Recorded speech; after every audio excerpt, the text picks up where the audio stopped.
গল্পকথন by Kallol chapter 2 তে আমাদের আজকের নিবেদন কমল কুমার মজুমদারের গল্প লাল জুতো। গৌরীর সঙ্গে ঝগড়া হওয়ার দরুন কিছু ভালো লাগছিল না, মনটা বড্ড খারাপ। নীতিশ ভাবতেই পারছে না দোষটা সত্যিই কার। অহরহ মনে হচ্ছে আমার কি দোষ? জীবনে অমন মেয়ের সঙ্গে সে কখনো কথাই বলবে না। দক্ষিণ দিককার বারান্দা দিয়ে যতবার যায় ততবারই দেখে গৌরী পর্দা সরিয়ে এদিক পানে চেয়ে আছে। ওকে দেখলেই পলকে পর্দা ফেলে দেয়। এ চিন্তা থেকে মুক্তি পাবার জন্যে মনটা সদা চঞ্চল হয়ে রয়েছে। কি করে, কোথায় বা যায়, কোনো কাজেই মন টিকছে না। অবশেষে বিকেলবেলা মনে পড়ল জুতো জোড়া নেহাত অসম্মানজনক হয়ে পড়ছে। অনেক অনুনয় বিনয় করে ঠাকুমার কাছে ব্যাপারটা বলতে টাকা পাওয়া গেল। নিজের জিনিস নিজে কেনার মতো স্বাধীনতা বোধহয় আর কিছুতে নেই, অথচ মুশকিলও আছে যথেষ্ট। যদিও সরকার মশাইয়ের গ্রাম্য পছন্দের আওতায় নিজের একটা স্বাধীন পছন্দ গড়ে উঠেছিল, কিন্তু তাকে বিশ্বাস নেই। কি জানি, যদি ভুল হয়, যদি দিদিরা বলে ওমা এই তোর পছন্দ, সিদ্ধান্ত যদি হয়, তা মন্দ কি বাপু, বেশ হয়েছে, ঘষে মেজে অনেকদিন পায়ে দিতে পারবে খন। এর চাইতে গুরুশ্লেষ আর কি হতে পারে। 7-5 ভাবতে ভাবতে নীতিশ রাস্তা দিয়ে চলেছে। ছোট দোকানে যে তার পছন্দসই জুতো পাওয়া যেতে পারে না, এ ধারণা তার বদ্ধমূল। তাই বেছে বেছে একটা বড় দোকানে গিয়ে উঠল। জুতোওয়ালা এমন করে কথা বলে যে তার উপর কথা বলা চলে না।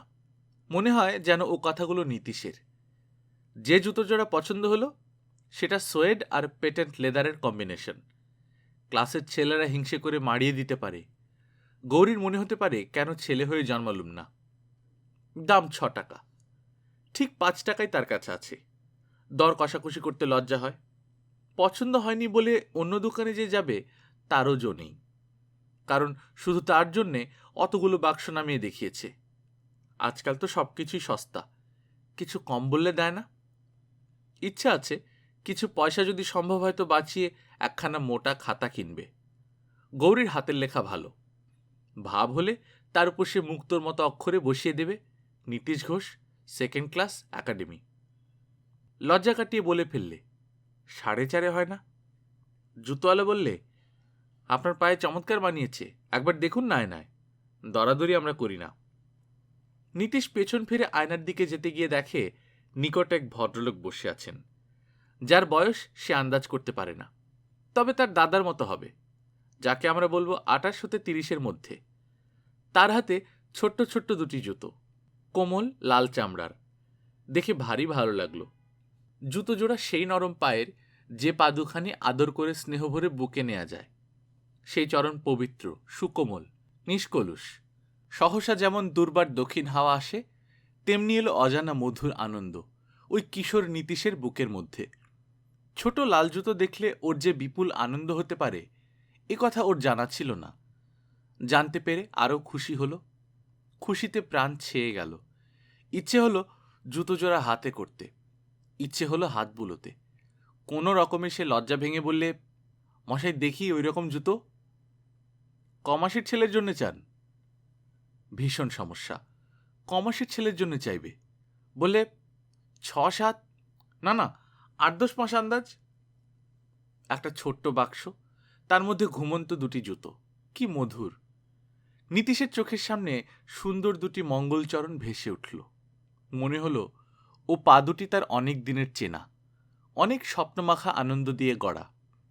হাসি চাপতে পারলে না, হাসি যেন ছুটে আসছে, না হেসে থাকতে পারল না।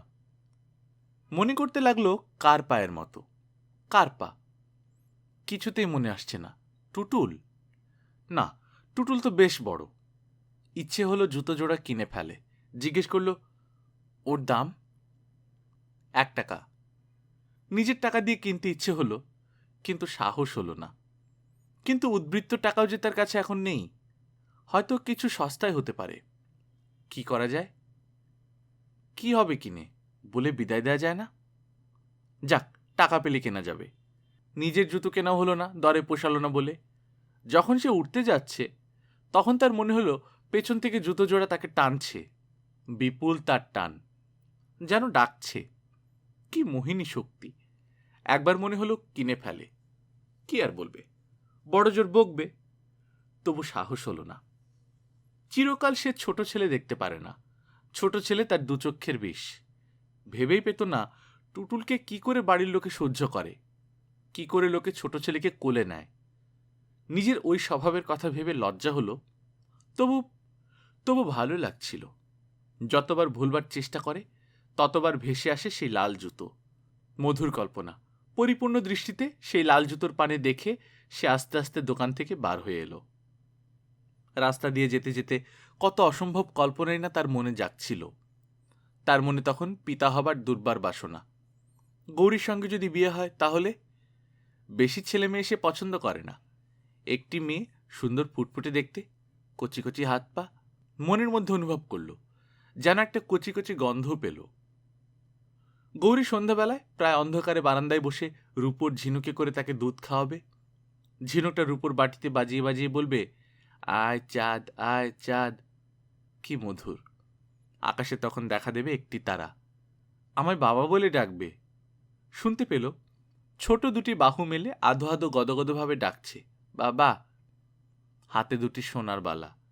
দেখতে যেন পেল গৌরী তাকে পেছন থেকে ধরে দাঁড় করিয়েছে। মাঝে মাঝে শিশু টাল সামলাতে পারছে না, উল্লাসে হাতে হাত ঠেকছে, হাসি উচ্ছল মুখ। আমি হাত দুটো ধরে বলবো, চলি চলি পা পা টলি টলি যায়, গরবিনী আড়ে আড়ে হেসে হেসে চায়। কি নাম হবে? গৌরী নামটা পৃথিবীর মধ্যে নীতিশের কাছে মিষ্টি, কিন্তু ও নামটা রাখবার উপায় নেই। লক্ষ লক্ষ নাম মনে করতে করতে সহসা নিজের লজ্জা করতে লাগলো। ছি ছি, সে কি যাতা ভাবছে। কিন্তু আবার সেই বাহু মেলে কে যেন ডাকলো, বাবা। না, ছেলে মেয়ে বিশ্রী। বিশ্রী শুধু এই ওজোর দিয়ে প্রমাণ করতে হলো যে যদি টুটুলের মতো মধ্যরাতে চিৎকার করে কেঁদে ওঠে। উফ, কি জ্বালাতন। যে জুতো দেখে ওর মন চঞ্চল হয়ে উঠেছিল, ইচ্ছে হচ্ছিল সেই লাল জুতো জোড়ার কথা সকলকে বলে, কিন্তু সংকোচও আছে যথেষ্ট। পাছে গৌরীকে নিয়ে যা কল্পনা করেছে তা প্রকাশ হয়ে পড়ে। যদিও প্রকাশ হবার কোনো সম্ভাবনা ছিল না, তবু মনে হচ্ছিল হয়তো প্রকাশ হয়ে যেতে পারে। একেই তো গৌরী এলে ঠাকমা থেকে আরম্ভ করে বাড়ির সকলে ঠাট্টা করে। ঠাট্টা করার কারণও আছে। একদা স্নানের পর তাড়াতাড়ি করে নীতিশ ভাত খেতে গেছে।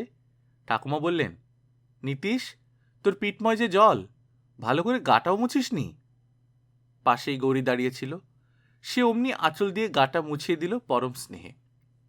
অবশ্য নীতিশ তখন ভীষণ চটেছিল। এরকম আরো অনেক ব্যাপার ঘটেছিল যাতে করে বাড়ির মেয়েদের ধারণা নীতিশের পাশে গৌরীকে বেশ মানায়, বিয়ে হলে ওরা সুখী হবে, এবং তাই নিয়ে ওরা ঠাট্টাও করেন। কি করে, আর কাউকে না পেয়ে নীতিশ তার বড় বৌদিকে বললে, জানো বড় বৌদি, আজ যা একজোড়া জুতো দেখে এলুম, ছোট্ট জুতো, টুটুলের পায়ে হবে বোধহয়। কি নরম, তোমায় কি বলবো, দাম মাত্র 1 টাকা। অবশ্য নীতিশের ভীষণ আপত্তি ছিল টুটুলের নাম করে অমন সুমধুর ভাবনাটাকে মুক্তি দেয়ায়, কিন্তু বাধ্য হয়ে দিতে হলো। বৌদি বললেন, বেশ, কাল আমি টাকা দেবক্ষণ, তুমি এনে দিও। মনটা ভয়ানক ক্ষুণ্ণ হলো। কি জানি, সত্যি যদি আনতে হয়, শেষে কিনা টুটুলের পায়ে ওই জুতো জোড়া দেখতে হবে।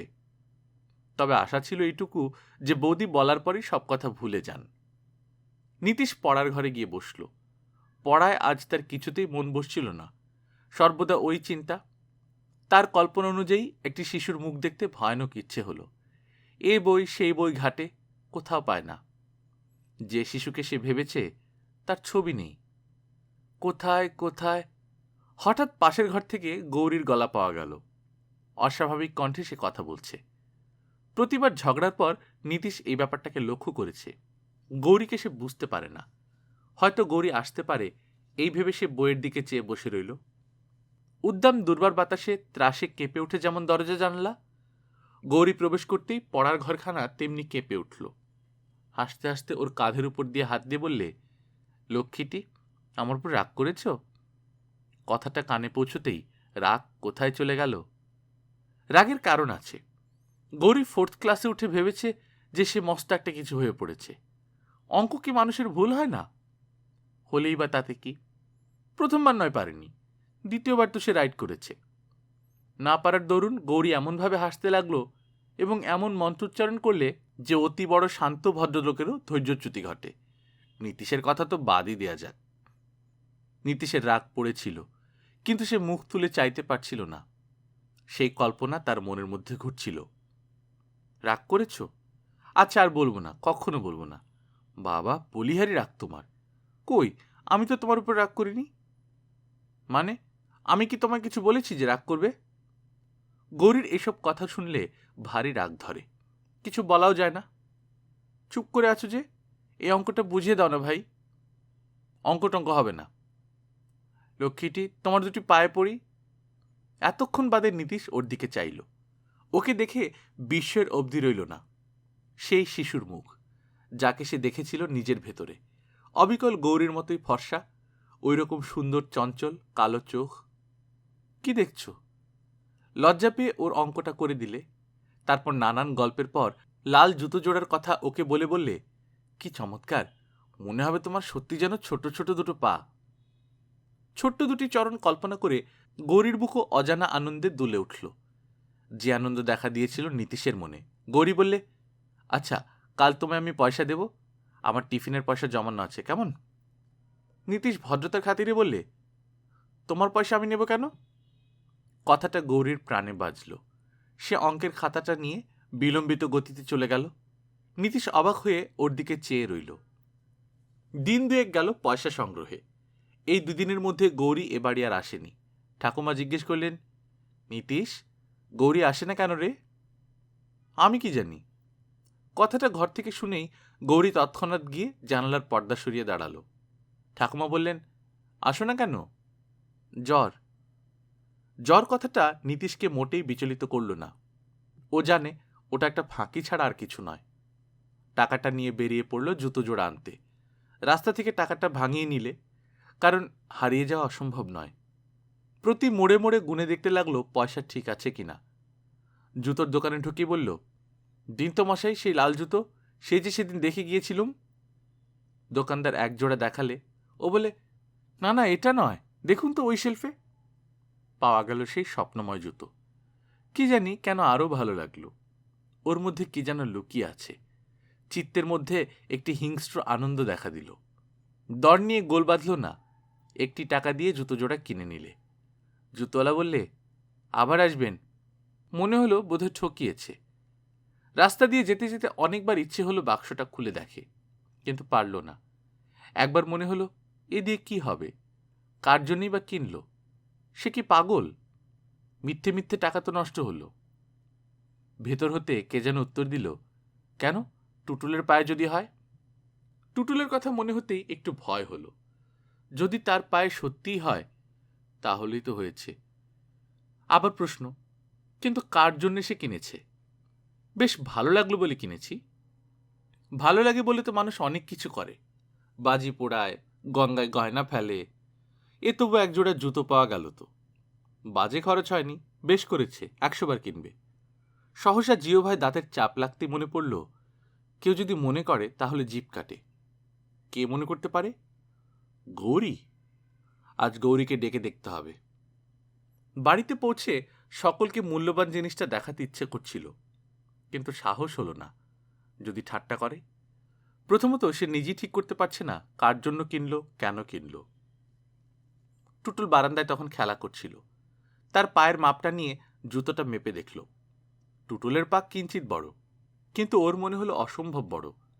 শঙ্কিত চিত্তে ঠাকুমার কাছে গিয়ে বললে, তোমাদের সেই লাল জুতোর কথা বলেছিলাম, এই দেখো। ভাড়ার ঘর হাসি উচ্ছ্বলিত। ঠাকুমা বললেন, ওমা, কোথায় যাব, ছেলে না হতেই জুতো? হৈ হৈ পড়ে গেল।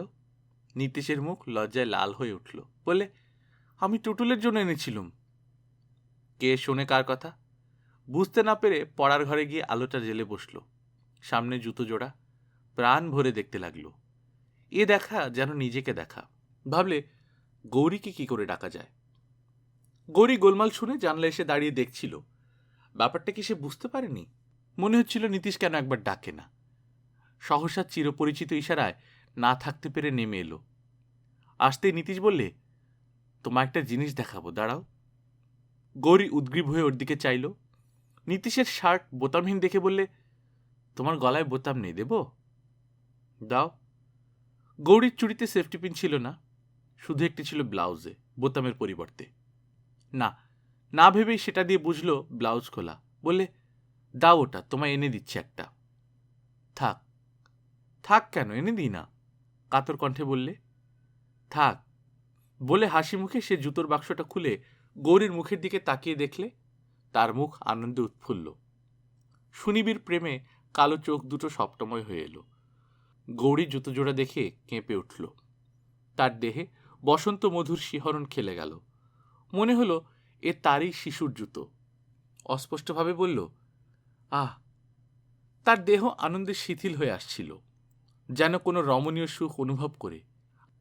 সবকিছু যেন আজ পূর্ণ হলো। নিজেদের কল্পনায় যে সুন্দর ছিল, যেন তাকেই রূপ দেবার জন্য আজ দুজনে আবদ্ধ হলো।